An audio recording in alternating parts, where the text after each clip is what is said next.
Hi friends, welcome to my channel. ಇವತ್ತು ಏನು ಅಂತ ಹೇಳಿದರೆ ಒಂದು ಜೀನ್ಸ್ ಪ್ಯಾಂಟ್. ಇದು ಬಿಗಿನರ್ಸ್ಗಳಿಗೆ ನಾನು ವಿಡಿಯೋವನ್ನು ಮಾಡ್ತಾ ಇರೋದು. ಕೆಲವೊಬ್ರಿಗೆ ಗೊತ್ತಿರಲ್ಲ, ಅದಕ್ಕೋಸ್ಕರ. ಈಗ ಜೀನ್ಸ್ ಪ್ಯಾಂಟು ಇದು ಸ್ಟಿಚ್ ಮಾಡಬೇಕು ಅಂತ ಅಂದರೆ ನೀವು 18 ನಂಬರನ್ನು ತಗೋಬೇಕಾಗುತ್ತೆ. ಸೊ ನಿಮ್ಗೆ ಗೊತ್ತಿದೆ, ಇವಾಗ ನಾನು ನಿಮಗೆ ತೋರಿಸ್ತೀನಿ ಬೇಕಿದ್ರೆ. 18 ನಂಬರ್ ಸೂಜಿ ನೋಡಿ, ಇದು 18 ನಂಬರ್. ಓಕೆನಾ? ಈ ಸೂಜಿ ಹಾಕಬೇಕಾಗುತ್ತೆ ಈ ಒಂದು ಪ್ಯಾಂಟನ್ನು ಹೊಲಿಯೋದಕ್ಕೆ, ಜೀನ್ಸ್ ಪ್ಯಾಂಟ್. ಓಕೆ, ಆಮೇಲೆ ಇನ್ನೊಂದು ನಾನು 11 ನಂಬರ್ ಸೂಜಿ ತಗೊಂಡಿದ್ದೇನೆ. ಇದು ಇದೆ 11 ನಂಬರ್. ಇದು ಏನಕ್ಕಂತಂದರೆ ನೈಲಾನ್ ಬಟ್ಟೆಗಳಿಗೆಲ್ಲ ಸ್ಟಿಚ್ ಮಾಡೋದಕ್ಕೆ. ಅದನ್ನು ನಾನು ನಿಮಗೆ ನೆಕ್ಸ್ಟ್ ನೈಲಾನ್ ಬಟ್ಟೆ ಸ್ಟಿಚ್ ಮಾಡಬೇಕಾದ್ರೆ ತೋರಿಸ್ತೀನಿ, ಇದು ಆಗುತ್ತಾ ಇಲ್ವಾ ಅಂತೇಳಿ. ಜೀನ್ಸ್ ಪ್ಯಾಂಟ್ಗಳಿಗೆಲ್ಲ ನಾವು 18 ನಂಬರನ್ನು ಸೂಜಿನ ಹಾಕಬೇಕಾಗುತ್ತೆ. ಇವಾಗ ನಾನು 18 ನಂಬರ್ ಇದಕ್ಕೆ ಹಾಕಿದ್ದೇನೆ. ಇವಾಗ ಈ ಥರ ಜೀನ್ಸ್ ಪ್ಯಾಂಟ್ ಕೊಟ್ಟಿದ್ದಾರೆ. ಇವರಿಗೆ ರೆಡಿ ಇಲ್ಲಿಗೆ ಬೇಕು. ಇಲ್ಲಿಗ ಅವರು ಪಿನ್ ಹಾಕಿ ಕೊಟ್ಟಿದ್ದಾರೆ. ಇಲ್ಲಿ ಈಗ ಇವರಿಗೆ ರೆಡಿ ಬೇಕು. ಇದಕ್ಕೊಂದು ನಾನೀಗ ಮಾರ್ಕ್ ಮಾಡ್ಕೊಳ್ತಾ ಇದ್ದೇನೆ, ಮತ್ತೆ ಅದನ್ನು ಪಿನ್ನನ್ನು ತೆಗಿತಾ ಇದ್ದೇನೆ. ಸೊ ಇಲ್ಲಿಗೆ ಹೇಳಿದ್ದಾರೆ ಅವರು ರೆಡಿ ಬೇಕು ಅಂತ. ಸೊ ಅಲ್ಲಿಗೆ ನಾನು ಈಗ ಒಂದು ಮಾರ್ಕಿಂಗನ್ನು ಮಾಡ್ತಾ ಇದ್ದೇನೆ. ಓಕೆನಾ? ಈ ಪಿನ್ನನ್ನು ತೆಗೆದ್ಬಿಡ್ತೇನೆ. ಅವರೇ ಇಲ್ಲಿಗೆ ರೆಡಿ ಬೇಕು ಅಂತೇಳಿ ಪಿನ್ನನ್ನು ಹಾಕಿ ಕೊಟ್ಟಿದ್ದಾರೆ. ಸೊ ಇವಾಗ ಇಲ್ಲಿಗೊಂದು ಈ ಥರ ಮಾರ್ಕಿಂಗನ್ನು ಮಾಡ್ಕೊಳ್ಬೇಕು. ಇಲ್ಲಿಗೆ ಇವಾಗ ಇವರಿಗೆ ರೆಡಿ ಬೇಕಾಗುತ್ತೆ ಇಲ್ಲಿಗೆ. ಓಕೆ, ಇವಾಗ ಹಾಗೇನೆ ಇಲ್ಲಿಂದ ಇಲ್ಲಿಗೆ ಎಷ್ಟಿದೆ ಅಂತ ನೋಡಿಕೊಂಡು ಇಲ್ಲಿಗೂ ಕೂಡ ಮಾರ್ಕಿಂಗನ್ನು ಮಾಡ್ಕೊಳ್ಬೇಕು. ಇವಾಗ ಇಲ್ಲಿಂದ 4.5 ಇದೆ. ಓಕೆನಾ? ಈಗ ನಾನು ಇಲ್ಲಿ 4.25 ಇದೆ. ಸೊ 4.25ಗೆ ಇಲ್ಲಿ ಮಾರ್ಕಿಂಗನ್ನು ಮಾಡ್ಕೊಳ್ತೇನೆ. ಇದು ಕರೆಕ್ಟ್ ಇದೆಯಾ ಅಂತೇಳಿ ಮತ್ತೆ ನಾವು ಪುನಃ ಚೆಕ್ ಮಾಡ್ಕೊಳ್ಬೇಕಾಗುತ್ತೆ. ಇಲ್ಲಾಂದರೆ ಪ್ಯಾಂಟ್ ಒಂದು ಚಿಕ್ಕದು ಆಮೇಲೆ ಇನ್ನೊಂದು ದೊಡ್ಡದು ಬರುತ್ತೆ. ಸೊ ಆ ಥರ ಬರುತ್ತೆ. ಯಾಕಂದರೆ ಪ್ಯಾಂಟ್ ಸೇಮ್ ಇರುತ್ತೆ, ಬಟ್ ನಮಗೆ ಇಲ್ಲಿಂದ ಕೆಳಗಡೆಯಿಂದ ಇಲ್ಲಿಗೆ ಎಷ್ಟಿದೆ ಅಂತೇಳಿ ನೋಡಿಕೊಂಡ್ರೆ ಆಯಿತು, ಅಷ್ಟೇ, ಬೇರೆ ಏನಿಲ್ಲ. ಇವಾಗ ಇಲ್ಲಿಂದ ಇಲ್ಲಿಗೆ ಎಷ್ಟಿದೆ, ಇಲ್ಲಿಂದ ಇಲ್ಲಿಗೆ ಎಷ್ಟಿದೆ ಅಂತ ಇನ್ನೊಂದು ಸಲ ಚೆಕ್ ಮಾಡ್ಕೊಳ್ಳಿ. ನಿಮಗೆ ವಿಡಿಯೋದಲ್ಲಿ ಕ್ಲಿಯರಾಗಿ ಕಾಣಿಸ್ತಾ ಇದೆಯಾ ಅಂತೇಳಿ ನನಗೆ ಕಾಮೆಂಟ್ ಮಾಡಿ. ಓಕೆನಾ? ಇದೀಗ ಇಲ್ಲಿಂದ ಒಂದು ನಿಮಿಷ, ಇಲ್ಲಿಂದ 4.25 ಇದೆ. ಇದು 4.25 ಕರೆಕ್ಟ್ ಆಗಿದೆ.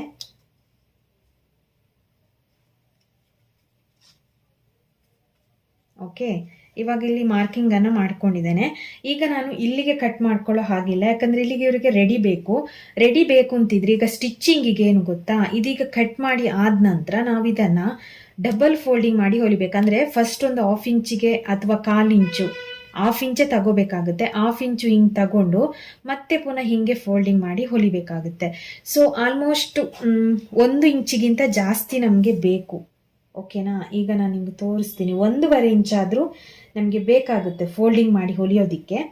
ಸೊ ಹಾಗಾಗಿ ನಾನಿಲ್ಲಿ 1.5 ಇಂಚಿಗೆ ಇಲ್ಲಿ ಮಾರ್ಕ್ ಮಾಡ್ತಾ ಇದ್ದೇನೆ. 1.5 ಇಂಚು ಬೇಕೇ ಬೇಕು ಫೋಲ್ಡಿಂಗ್ ಮಾಡಿ ಹೊಲಿಯೋದಕ್ಕೆ. So 1.5 ಇಂಚಿಗೆ mark ಮಾಡ್ಕೊಳ್ತಿದ್ದೇನೆ.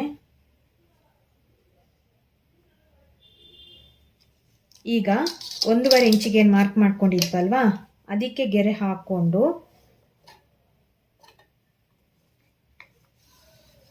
ಈಗ ಇದನ್ನು ಇಲ್ಲಿಂದ ಕಟ್ ಮಾಡ್ಕೊಳ್ಬೇಕು. ಓಕೆ, ಈಗ ಕಟ್ ಮಾಡ್ತಾ ಇದ್ದೇನೆ ನೋಡಿ. 1.5 ಇಂಚು ಕರೆಕ್ಟಾಗಿ ನೋಡಿಕೊಂಡು ಕಟ್ಟಿಂಗನ್ನು ಮಾಡ್ಕೊಳ್ಬೇಕು. ಇದು ತುಂಬ ದಪ್ಪ ಇರುತ್ತೆ ಬಟ್. ಓಕೆನಾ? ಇದೀಗ ಈಚೆ ಸೈಡ್ನಲ್ಲಿ ಸ್ಟಿಚ್ಚಿಂಗ್ ಬೀಳುತ್ತಾ ಇಲ್ವಾ ಅಂತಲೂ ಗೊತ್ತಿಲ್ಲ. ಇದನ್ನು ಡಬಲ್ ಫೋಲ್ಡಿಂಗ್ ಆಗಿಲ್ಲ ಅಂದರೆ ಸಿಂಗಲೇ ಫೋಲ್ಡಿಂಗ್ ಮಾಡಿ ಹೊಲಿತೇನೆ, ಇಲ್ಲಾಂದರೆ ಏನು ಮಾಡೋಕ್ಕಾಗಲ್ಲ. ಅದು ಈ ಮೆಷಿನ್ಗಳಲ್ಲೆಲ್ಲ ಹಾಗೆ ಸ್ಟಿಚಸ್ ಎಲ್ಲ ಬೀಳಲ್ಲ ನೋಡಿ. ಕತ್ರಿಯೇ ತಾಗ್ತಾ ಇಲ್ಲ ಇದಕ್ಕೆ, ದಪ್ಪ ಬಟ್ಟೆ ಹತ್ರ ಅಷ್ಟು ದಪ್ಪ ಇರುತ್ತೆ ಕೆಲವೊಂದು ಜೀನ್ಸುಗಳು. ಅಂದರೆ ಸ್ಟಿಚಸ್ ಬೀಳುತ್ತೆ. ಡಬಲ್ ಫೋಲ್ಡಿಂಗು ಸ್ವಲ್ಪ ಕಷ್ಟ ಆಗ್ಬೋದೇನೋ ಅಂತೇಳಿ. ಇವಾಗ ಇದು ನೋಡಿ 2 ಪೀಸ್ ಹೋಯ್ತು. ಇವಾಗ ಇಲ್ಲಿಗೆ ರೆಡಿ ಬೇಕು ಇವರಿಗೆ. ಇದನ್ನೀಗ ಫೋಲ್ಡಿಂಗ್ ಮಾಡಿ ಸ್ಟಿಚ್ ಮಾಡಬೇಕು. ಸೊ ಇವಾಗ ನೋಡಿ, ಇದನ್ನೀಗ ಡಬಲ್ ಫೋಲ್ಡಿಂಗ್ ಮಾಡಿದ್ದೀನಿ ನೋಡಿ. ಇಲ್ಲಿ 1/2 ಇಂಚಿಗೆ ಈ ಥರ ಮಾಡಿಕೊಂಡು ಸ್ವಲ್ಪ ಅಗಲವಾಗಿ ಇಲ್ಲಿ ಅಂದರೆ 1 ಇಂಚಿಗೆ ಇಲ್ಲಿಗ ಫೋಲ್ಡಿಂಗ್ ಮಾಡಿದ್ದೇನೆ. ಸೊ ನೋಡೋಣ ಯಾವ ಥರ ಸ್ಟಿಚಸ್ಸು ಬೀಳುತ್ತೆ ಅಂತೇಳಿ. ಈ ದಪ್ಪ ಇಲ್ಲಿಗೆ ಸ್ಟಿಚಸ್ ಬೀಳುತ್ತಾ ಗೊತ್ತಿಲ್ಲ, ಬಟ್ ಕರೆಂಟಲ್ಲಿ ಹೊಲಿಯೋದ್ರಿಂದ ಪ್ರೆಷರಲ್ಲಿ ಬೀಳ್ಬೋದು ಅಂತ ಅಂದ್ಕೊಳ್ತೇನೆ, ಬಟ್ ಗೊತ್ತಿಲ್ಲ. ಹೊಲಿಬೇಕಾದ್ರೆ ನೀವು ಈ ಥರನೇ ಹೊಲಿಬೇಕಾಗುತ್ತೆ. ಸೊ ಆದ ಕಾರಣ ನೋಡೋಣ ಹೇಗೆ ಆಗುತ್ತೆ ಅಂತೇಳಿ. ಸೊ ನೋಡಿ, ಇದು ಕರೆಕ್ಟ್ ಇದೆ. ಇವಾಗ ನಾನು ಹೊಲಿತೇನೆ, ಕಚ್ಚು ಮತ್ತೆ ಹಾಕ್ಕೊಳ್ತೇನೆ ಲಾಸ್ಟಿಗೆ. ಒಂದು ವೇಳೆ ಸ್ಟಿಚಸ್ಸು ಬಿದ್ದಿಲ್ಲ ಅಂದರೆ ಏನು ಮಾಡೋಕ್ಕಾಗಲ್ಲ. ಸೊ ಅದು ನೋಡ್ಕೊಳ್ಬೇಕು ನಾವು, ಅದಕ್ಕೋಸ್ಕರ. ನೋಡಿ ಇಲ್ಲೀಗ ದಪ್ಪ ಬಟ್ಟೆ ಹತ್ರ ದಪ್ಪ ಇರೋದು 2 ಸೈಡ್ ಮಾತ್ರ. ಓಕೆ, ಬೀಳುತ್ತೆ, ಸ್ಟಿಚ್ ಬೀಳುತ್ತೆ. ಓಕೆ, ಒಂದೇ ಸಲ ತುಳಿದ್ಬಿಟ್ಟೆ, ಸ್ಪೀಡಲ್ಲಿ ಹೋಯ್ತಾಚೆ. ಈಗ ಇಲ್ಲಿ ಕರೆಕ್ಟಾಗಿ ಫೋಲ್ಡಿಂಗನ್ನು ಮಾಡ್ಕೊಳ್ಬೇಕು. ಇಲ್ಲಿ ನೋಡಿ, ಇದು ಸ್ವಲ್ಪ ಚಿಕ್ಕದು ದೊಡ್ಡದು ಬರುತ್ತೆ, ಆಮೇಲೆ ಆ ಥರನಾಗುತ್ತೆ.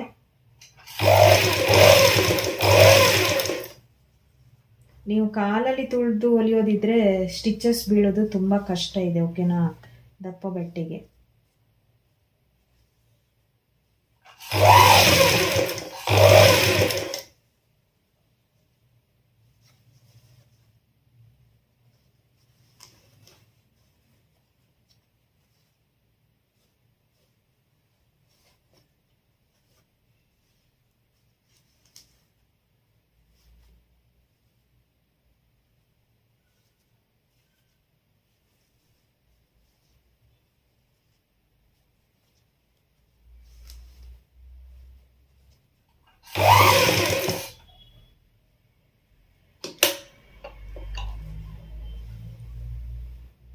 ಸೊ ನೋಡಿ, ನೀವು ಫೋಲ್ಡಿಂಗ್ ಮಾಡಿರೋದು ಕರೆಕ್ಟಾಗಿ ಬರಬೇಕು ನೋಡಿ. ನಂದು ಈಗ ಇಲ್ಲಿಗೆ ಬಂದಾಗ ನೋಡಿ, ಇಲ್ಲಿ ಕರೆಕ್ಟಾಗಿ ಬಂದಿದೆ ನೋಡಿ. ಫೋಲ್ಡಿಂಗ್ ಮಾಡಬೇಕಾದ್ರೆ ಕರೆಕ್ಟ್ ಇರಬೇಕು.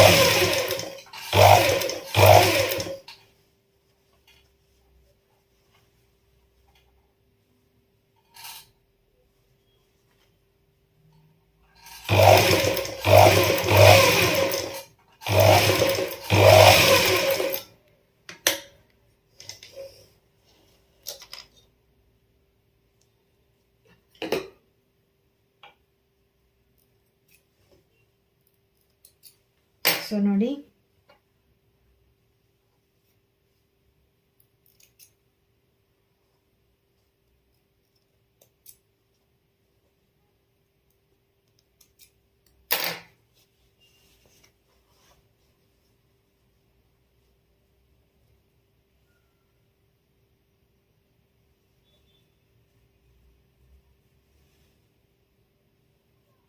ನೋಡಿ ಕರೆಕ್ಟಾಗಿ ಬಂದಿದೆ.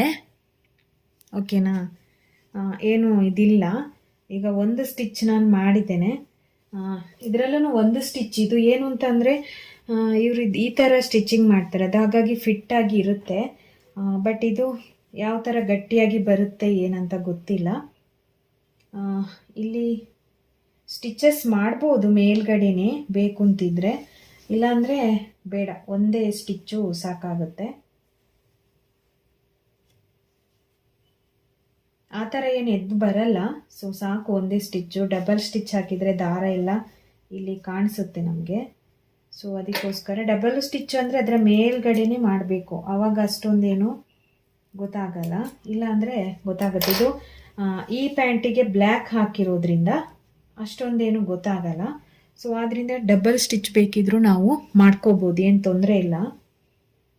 ಅಂದರೆ ಅದರ ಮೇಲೇ ಮಾಡಬೇಕಷ್ಟೇ, ಅಂದರೆ ದಪ್ಪದಾಗಿ ಬರುತ್ತೆ ಸ್ಟಿಚ್ಚು ಅಂತೇಳಿ. ಇವಾಗ ಇದರಲ್ಲಿ ಇದೆ ನೋಡಿ, ದಪ್ಪ ದಾರ ಹಾಕಿದ್ದಾರೆ ನೋಡಿ, ಇದೆಲ್ಲ ಎದ್ದು ಕಾಣಿಸುತ್ತೆ. ಸೊ ಹಾಗಾಗಿ ಸ್ಟಿಚ್ ಮಾಡಿದರೆ ಏನು ತೊಂದರೆ ಇಲ್ಲ. ಸೊ ಹಾಗಾಗಿ ನಾನು ಇದಕ್ಕೀಗ ಡಬಲ್ ಸ್ಟಿಚ್ಚಿಂಗನ್ನು ಮಾಡ್ತೇನೆ.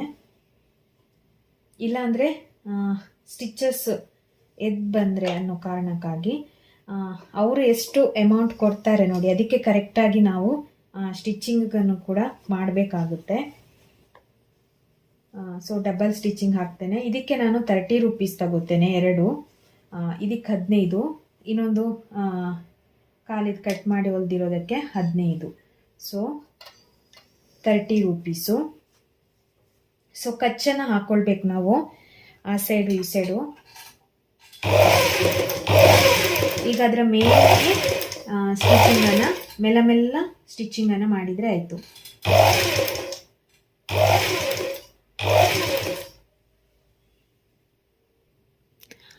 ಈ ಥರ ನೀವು ಡಬಲ್ ಫೋಲ್ಡಿಂಗ್ ಮಾಡಿ ಹೊಲಿದ್ರೆ ನೀಟಾಗಿ ಬರುತ್ತೆ. ಸೊ ಅದಕ್ಕೋಸ್ಕರ ಅದರ ಮೇಲ್ಗಡೆನೇ ಸ್ಟಿಚಿಂಗ್ ಮಾಡ್ತಾ ಇದ್ದೇನೆ ನೋಡಿ, ಸ್ವಲ್ಪನೂ ಆಚೆ ಈಚೆ ಮಾಡ್ತಾ ಇಲ್ಲ. ಕರೆಂಟಲ್ಲಿ ನಿಧಾನವಾಗಿ ತುಳಿದ್ರೆ ಆಯಿತು. ಮತ್ತೆ ತುಂಬಾ ಈಸಿ ಇದೆ, ಏನು ಕಷ್ಟ ಏನೂ ಇಲ್ಲ ನೋಡಿ. ದಪ್ಪ ಎಷ್ಟೇ ದಪ್ಪ ಇದ್ರೂ ಏನು ಅಂತಂದರೆ 18 ಸೂಚಿ ಹಾಕಿದರೆ ಹೈ ಸ್ಪೀಡ್ ಮೆರಿಟ್ ಮೆಷಿನಲ್ಲಿ ಹೇಳ್ತಾ ಇರೋದು, ನೀವು ಕಾಲಲ್ಲಿ ತುಳಿದ್ರೆ ಪ್ರೆಷರ್ ಸಾಕಾಗಲ್ಲ. ಸೊ ಕರೆಂಟಲ್ಲೇ ನೀವು ಸ್ಟಿಚಸ್ ಮಾಡಬೇಕಾಗುತ್ತೆ. ಇದು ನೋಡಿ ಎಷ್ಟು ದಪ್ಪ ಇದೆ ಅಂತೇಳಿ ನಾನು ನಿಮಗೆ ತೋರಿಸ್ತೀನಿ ಈಗ ಮತ್ತೆ ಪುನಃ. ಅಷ್ಟು ದಪ್ಪ ಇದೆ, ಆದರೂ ಸ್ಟಿಚಸ್ ಬೀಳುತ್ತೆ ನೋಡಿ. ಆಚೆ ಈಚೆ ಸ್ಟಿಚಸನ್ನು ಹಾಕಬಾರ್ದು, ಕರೆಕ್ಟಾಗಿ ಮೇಲ್ಗಡೆನೆ ಸ್ಟಿಚಸನ್ನು ಹಾಕಬೇಕು. ಎಷ್ಟು ನೀಟ್ನೆಸ್ ಆಗಿ ಕಾಣಿಸುತ್ತೆ ಅಂತ ಈಗ ತೋರಿಸ್ತೀನಿ ನಿಮಗೆ. ನಾನು ಕತ್ರಿಯನ್ನು ಉಪಯೋಗಿಸ್ಕೊಳ್ಳಲ್ಲ ದಾರ ಕಟ್ ಮಾಡೋದಕ್ಕೆ, ಈ ಸೀಸರನ್ನೇ ಉಪಯೋಗಿಸ್ಕೊಳ್ತೀನಿ. ಅದು ಓನ್ಲಿ ಬಟ್ಟೆ ಕಟ್ ಮಾಡೋದಕ್ಕೆ ಮಾತ್ರ, ಇದು ದಾರ ಎಲ್ಲ ಕಟ್ ಮಾಡ್ಕೊಳ್ಳೋದಕ್ಕೆ. ಸೊ ನೋಡಿ, ಇದರ ಮೇಲೇನೆ ಸ್ಟಿಚಸ್ ಹಾಕಿದ್ದೇನೆ ನೋಡಿ, ಹಾಗಾಗಿ ದಪ್ಪದಲ್ಲಿ ಚೆನ್ನಾಗಿ ಕಾಣಿಸುತ್ತೆ, ಏನು ನೀಟ್ನೆಸ್ ಇಲ್ಲ ಅಂತೇಳಿ ಏನು ಕಾಣಿಸಲ್ಲ. ಮತ್ತೆ ಇನ್ನೊಂದು ಏನಂತ ಹೇಳಿದ್ರೆ ನಿಮ್ಗೆ ಅನಿಸ್ಬೋದು ಇದರಲ್ಲಿ ಇಷ್ಟೊಂದು ನಮಗೆ ನೀಟ್ನೆಸ್ ಕಾಣಲ್ಲ, ಇದು ನಾವು ಮಿಡ್ಲಲ್ಲಿ ಕಟ್ ಮಾಡಿ ಹೊಲಿದಾಗ ಇದು ಇದೇ ಥರ ಆಗುತ್ತೆ.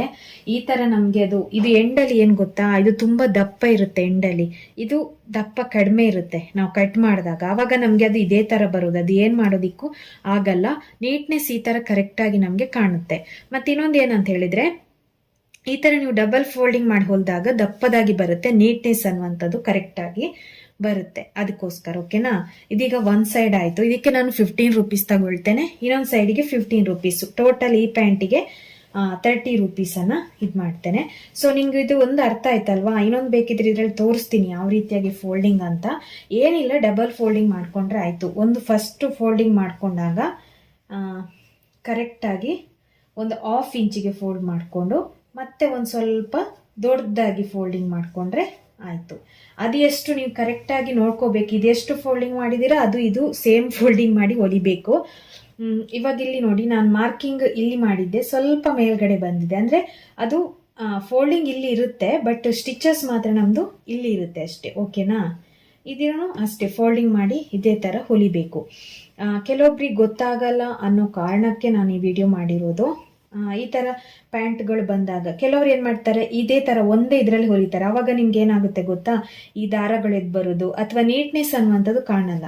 ಸೊ ಅದಕ್ಕೋಸ್ಕರ ನೀವು ಈ ಥರನೇ ಫಸ್ಟ್ ಒಂದು 1/2 ಇಂಚಿಗೆ ಫೋಲ್ಡ್ ಮಾಡಿಕೊಂಡು ಮತ್ತೆ ನೀವು ಅದನ್ನು ಪುನಃ ಒಂದು ಸ್ವಲ್ಪ ಅಗಲಕ್ಕೆ ಈ ಥರ ಮಾಡಿಕೊಂಡು ನೀವು ಹೊಲಿಬೇಕಾಗುತ್ತೆ. ಓಕೆನಾ.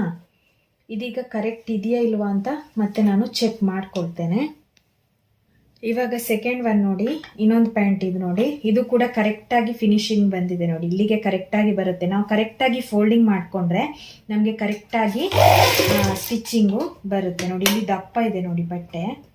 ಸೊ ದಪ್ಪ ಬಟ್ಟೆ ಹತ್ರ ಸ್ಟಿಚಿಂಗ್ ಮಾಡಬೇಕಾದ್ರೆ ಸ್ವಲ್ಪ ಕೇರ್ಫುಲ್ಲಾಗಿ ಸ್ಟಿಚಿಂಗ್ ಮಾಡಬೇಕು. ನಾನಿವಾಗ ಕಚ್ಚನ್ನು ಹಾಕ್ಕೊಳ್ತಾ ಇಲ್ಲ, ಯಾಕಂದರೆ ಚೆಕ್ ಮಾಡ್ತೇನೆ ಕರೆಕ್ಟ್ ಇದೆಯಾ ಅಂತೇಳಿ.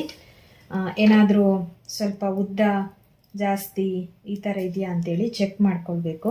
ಅದಕ್ಕೋಸ್ಕರ ಇವಾಗ ಏನು ಕಚ್ಚೇನು ಹಾಕ್ತಾ ಇಲ್ಲ.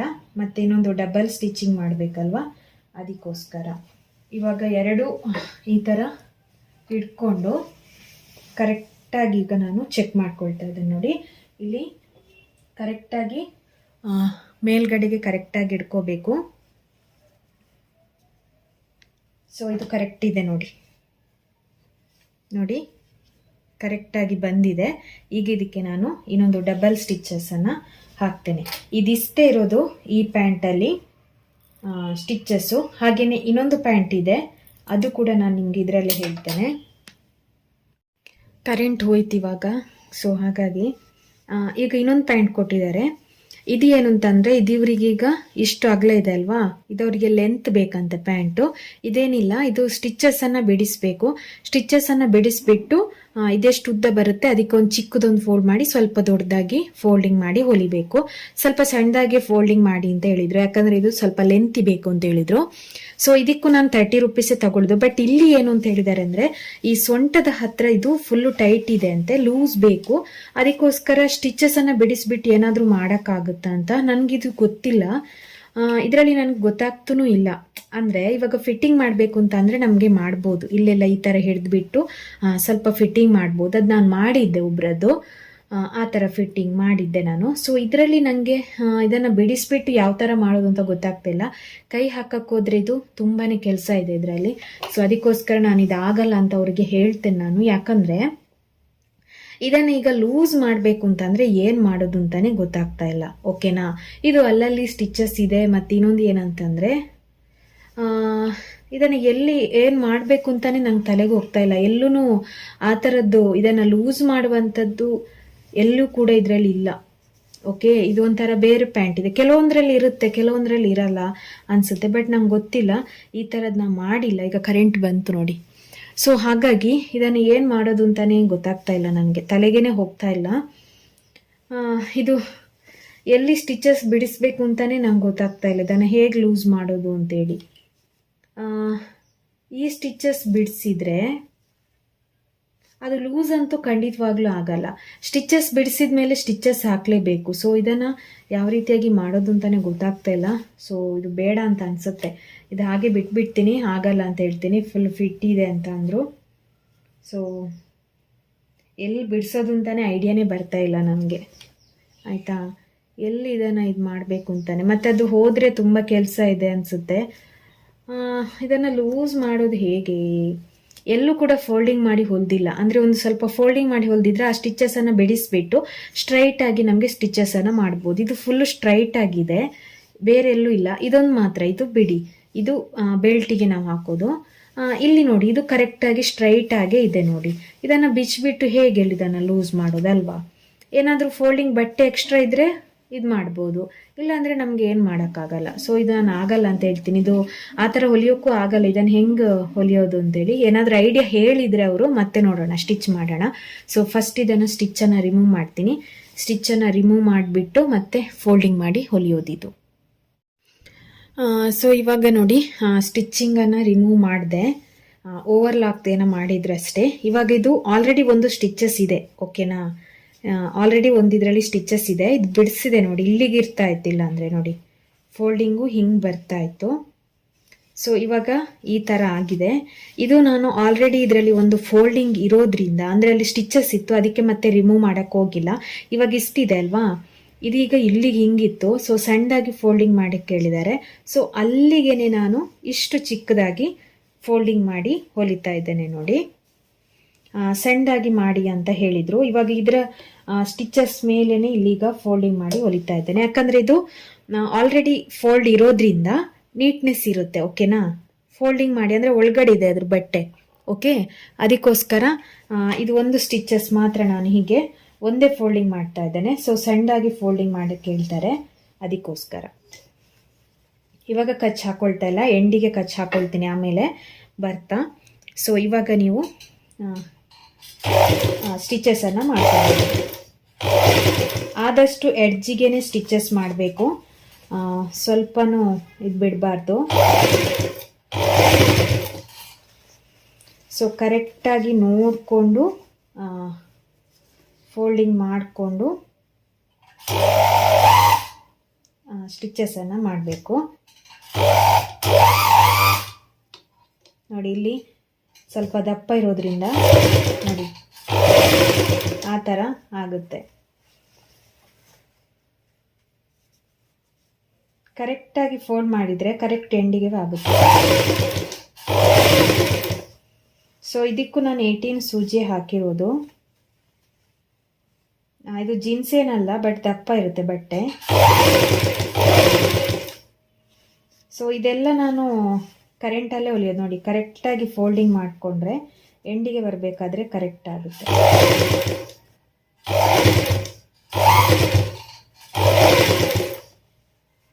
ನೋಡಿ ಇಲ್ಲಿಗೆ ನಾನು ಫೋಲ್ಡಿಂಗ್ ಮಾಡಿದ್ರೆ ಕರೆಕ್ಟಾಗಿ ಬಂದಿದೆ.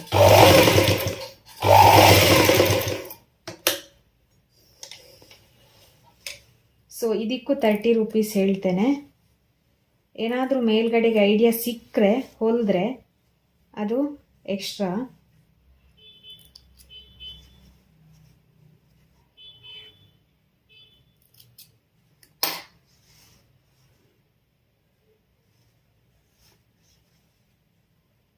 ನೋಡಿ ಇಷ್ಟು ಚಿಕ್ಕದಾಗಿ ಫೋಲ್ಡಿಂಗ್ ಬರುತ್ತೆ. ಈಗ ಇನ್ನೊಂದು ಡಬಲ್ ಸ್ಟಿಚ್ ಹಾಕ್ಕೊಳ್ಬೇಕು ಅದರ ಮೇಲೇ, ಇಲ್ಲಾಂದರೆ ಸ್ಟಿಚಸ್ ಏನಾದರೂ ಹೋದರೆ ಅದಕ್ಕೋಸ್ಕರ. ಇದೇ ಥರ ಇದನ್ನು ಫೋಲ್ಡಿಂಗ್ ಮಾಡಿ ಹೊಲಿದ್ರೆ ಆಯಿತು. ಇದು ಆಲ್ರೆಡಿ ಒಂದು ಫೋಲ್ಡ್ ಇರುತ್ತಲ್ವಾ, ಈ ಥರ ಒಂದು ಸಣ್ಣದಾಗಿ ಫೋಲ್ಡಿಂಗ್ ಮಾಡಿದರೆ ಆಯಿತು. ಓಕೆ, ಈ ವಿಡಿಯೋ ನಿಮಗೆ ಇಷ್ಟ ಆದರೆ ಲೈಕ್ ಮಾಡಿ, ಶೇರ್ ಮಾಡಿ, ಕಾಮೆಂಟ್ ಮಾಡಿ. ಹಾಗೆಯೇ ಯಾವುದಾದ್ರೂ ರಿಕ್ವೆಸ್ಟೆಡ್ ವಿಡಿಯೋ ಇದ್ದರೆ ಕಮೆಂಟ್ ಮೂಲಕ ತಿಳಿಸಿ. ಮೇಲ್ಗಡೆದು ನನಗೆ ಐಡಿಯಾ ಸಿಕ್ಕರೆ ನಾನು ಅದನ್ನು ವಿಡಿಯೋ ಮಾಡ್ತೇನೆ.